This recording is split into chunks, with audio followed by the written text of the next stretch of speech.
समंदर के बीचों बीच किसी वॉरशिप को डुबाना सही है? आज बात करेंगे ऐसी घटना की जिसने पूरी दुनिया के डिफेंस एक्सपर्ट्स को हैरान कर दिया है। विशाखापट्टनम में भारत की मिलन एक्सरसाइज में शामिल होकर लौट रही ईरानी वॉरशिप IRIS देना को अमेरिकी सबमरीन ने श्रीलंका के पास समंदर में तबाह कर दिया। अब सवाल ये उठता है कि क्या ये अंतरराष्ट्रीय कानूनों का उल्लंघन है? क्या अमेरिका ऐसा कर सकता था? चलिए आसान भाषा में डिकोड करते हैं। समंदर के कानून क्या कहते हैं? इंटरनेशनल मैरीटाइम लॉ के हिसाब से समंदर को 3 हिस्सों में बांटा जाता है। टेरिटोरियल वाटर्स, ये तट से 12 मील तक का क्षेत्र होता है। यह उस देश का अपना इलाका है, यहाँ कोई जंग नहीं लड़ सकता। दूसरा EEZ, एक्सक्लूसिव इकोनॉमिक जोन, तट से 200 मील तक।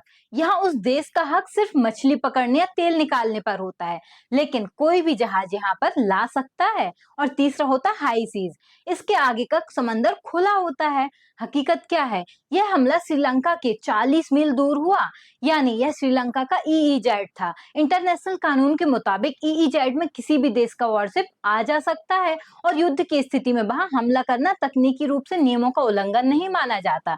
इसलिए अमेरिका का दावा है कि उन्होंने कोई इंटरनेशनल बॉर्डर क्रॉस नहीं किया।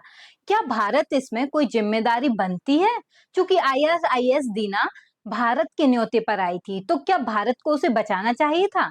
हकीकत है कि जब कोई विदेशी जहाज मेजबान देश की नेवी के साथ एक्सरसाइज में होता है, तब तक उसकी सुरक्षा की जिम्मेदारी मेजबान की होती है।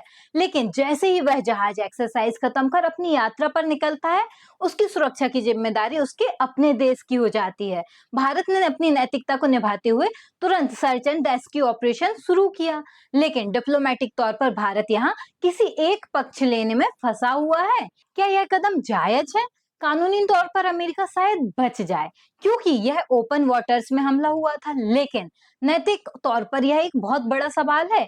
एक जहाज जो शांति और दोस्ती के मिशन से लौट रहा हो और उस पर हमला करना इस क्षेत्र की शांति के लिए बड़ा खतरा है। ईरान, इजराइल और अमेरिका का तनाव अब सिर्फ मिडिल ईस्ट तक सीमित नहीं रहा, बल्कि हमारे पड़ोसी देश यानी इंडियन ओशियन तक भी पहुंच गया है। यह भारत के लिए एक बड़ी बात है। इसी तरह की इंफॉर्मेटिव वीडियोस के लिए जुड़े रहें चर्चा बाय ऋचा पर।